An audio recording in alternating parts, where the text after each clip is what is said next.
Oi gente, tudo bem? Eu sou Helenice Prim. Vamos continuar a leitura do livro O Amor Não Esqueceu Ninguém. A gente terminou o capítulo 2 e estamos entrando no capítulo 3. O roteiro está escrito, mas não gravado em pedra, a natureza das dimensões. Esse é um curso que te ensina como conhecer a ti mesmo. Tens ensinado o que tu és, mas não tens permitido que o que tu és te ensine. Olha que doida essa frase, gente. Olha que legal. Vou ler de novo. Esse é um curso que te ensina como conhecer a ti mesmo. Tens ensinado o que tu és, mas não tens permitido que o que tu és te ensine. Então vamos começar. Depois de alguns anos viajando pelas principais cidades da América do Norte, cheguei à conclusão que 2 delas eram as mais bonitas. É claro, isso é uma opinião pessoal e outra pessoa poderia pensar de forma totalmente diferente. Tinha ido a São Francisco 2 vezes antes, uma vez para dar um workshop em Muir Woods, para meus anfitriões na Community Miracle Center. E novamente para dar uma palestra para meu primeiro editor, de Patrick Miller, cujo selo editorial Fearless Books tinha possibilitado que o desaparecimento entrasse no mapa. Na verdade, Patrick e eu tínhamos trabalhado juntos para conseguir tanta publicidade gratuita na internet e em transmissões entre websites espiritualistas que na época em que uma editora maior, Hay House, assumiu o livro. Ele já estava em todas as Barnes e Noble na América. Em minha segunda visita à área, Patrick foi muito gentil em me mostrar São Francisco e também me levar a Berkeley Hills, que oferecia vistas panorâmicas espantosas.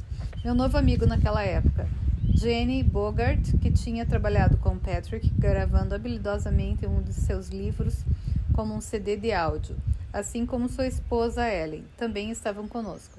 Conforme exploramos a área, tanto por terra quanto pelo mar, comecei a entender algumas das razões pelas quais as pessoas adoram essa cidade perto da Bahia. A outra cidade na América do Norte que considero a mais bonita é Vancouver, na Colômbia Britânica. Embora eu certamente não tenha estado em todos os lugares, a beleza de Vancouver está fora dos parâmetros. Eu me lembro de dar o meu primeiro workshop lá em 2004, embevecido por algumas vistas maravilhosas. Fui caminhando para almoçar com um novo amigo. Depois, quando estávamos para sair do restaurante e voltar para o workshop, meu amigo disse: "Ei, Eckhart Tolle está ali atrás. Você gostaria de conhecê-lo?" Eu disse: "Claro, por que não?" Foi um encontro simples, no qual meu novo amigo me apresentou a Eckhart. No fim, os dois se conheciam. Falamos rapidamente sobre nossos livros e percebi que ele era bem humilde e despretensioso. Não vi nada que me faria pensar que ele não fosse completamente autêntico. O que achei notável... deixa eu dar um aspas aqui. Eu adoro o Eckhart.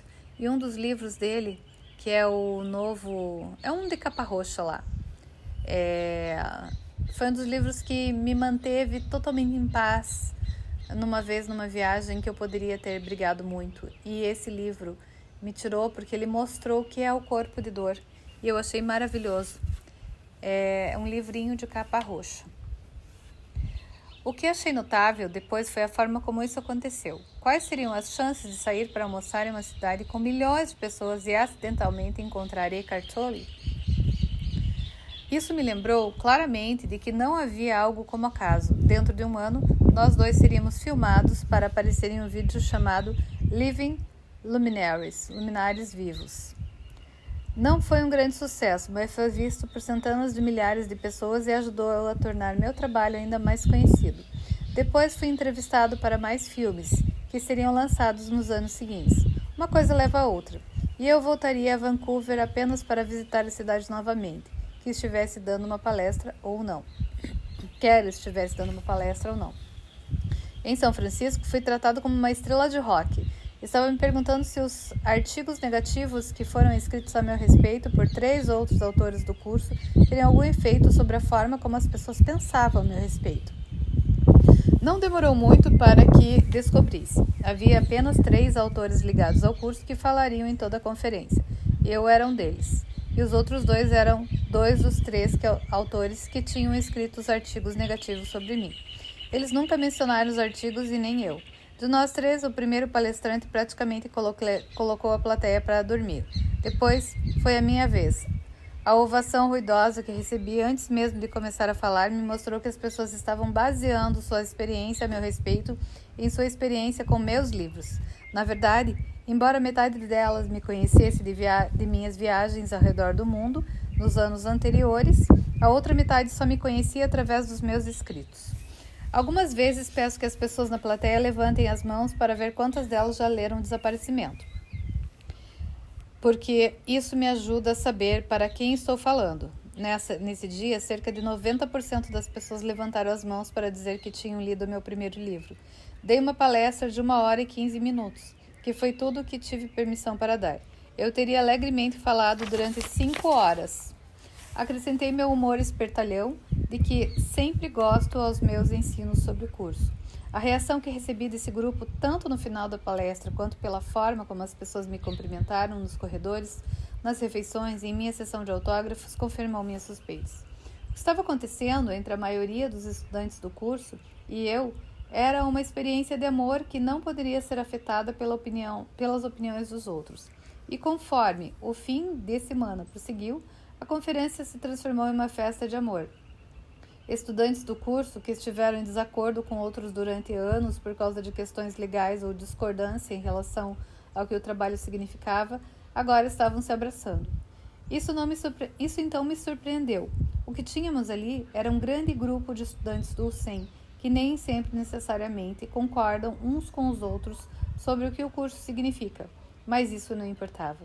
Se você for estudante do curso e se ativer a ele por tempo suficiente, um dia acabará entendendo o fato de que ele é totalmente sobre o perdão. E o perdão é tudo o que é necessário para levar a uma festa de amor.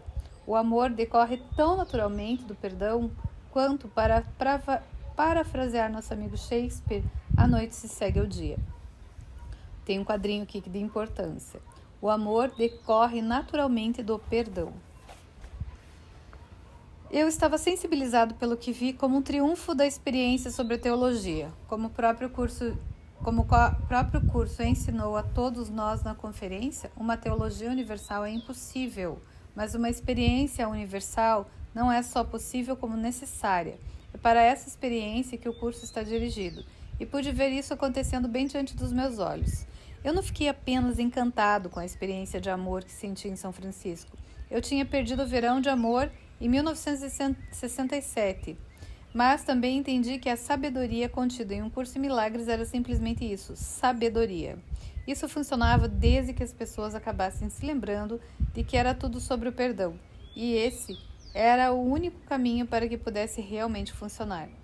Eu ia fazer uma parada em Portland, Oregon, na semana seguinte, e depois iria para casa no Maine, para meu aniversário e para descansar por alguns dias antes de ir para The Crossing, em Austin, Texas. Mas logo antes de deixar São Francisco para ir a Portland, foi visitado mais uma vez por meus professores favoritos, que parecem gostar de usar corpos para me ensinar não que seus corpos são reais, mas que nenhum corpo é real. Estávamos no início de março de 2007 e minha linda Puxá falou primeiro. E a Puxá: "Ei, figurão, parabéns, você arrasou." E o Artem: "Sim, por mais que eu deteste admitir isso, você tem sido decente." E o Artem: "E o Gary? Ei, Artem, não precisa ficar meloso comigo." E o Artem: "Certo, então, vamos falar sobre seu casamento? O que está acontecendo com isso?" E o Gary: "Eu sabia que você era cruel, mas em seu próprio jeito encantador." E o Artem: "Só estou sendo óbvio, querido irmão." E o Gary: "Tudo bem, eu já lhe disse. Não sei o que fazer. Continuo me agarrando a isso e Karen também, mas não está funcionando. Então, você tem qualquer coisa a dizer para me ajudar?" E o Artem: "Sim. Vá para casa quando for para ir e permita que o processo se desenrole." E o Gary: "Odeio você. Por que não vai dar uma volta e me deixa ficar perto da Puxá?"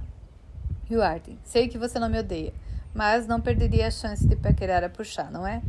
E o Gary: e a Puxá: "Gary, você sabe que, como mestra ascensionada, realmente não estou interessado nesse tipo de intimidade física. Não que exista algo errado com isso, mas meu amante é Deus." E o Gary: "Vamos lá, Puxá, está terminando em 1 minuto e você não vai sentir nada. Estará terminado em 1 minuto e você não vai sentir nada." E a Puxá: "De alguma forma eu duvido disso. mas por outra questão de argumentação, que eu não defendo, o que diria se tivesse realmente tentado ter um romance comigo? E o Gary, eu diria que se você fosse eu e eu fosse você, eu a amaria mais do que amo a mim mesmo. Mas se eu fosse o universo e você fosse uma galáxia, eu iria consumi-la e depois digerir sua essência através dos intestinos do meu ser. E a puxar. Aposto que você diz isso para todas as garotas. E o Gary? E o Arthur? Então, apesar da sua resistência, vamos deixá-lo ir para casa, para Karen, e dar a oportunidade para o processo se desenrolar. E Puxar estava certa, seu trabalho está indo bem. Temos um assunto que gostaríamos de discutir com você hoje, se estiver disposto. E o Gary? Vocês, caras, geralmente parecem ter algo interessante a dizer. O que está acontecendo? E isso não significa que desisti de você, Puxar. Mas a gente vai parar por aqui para saber das cenas dos próximos capítulos. Estou empolgadinha com isso para contar para vocês.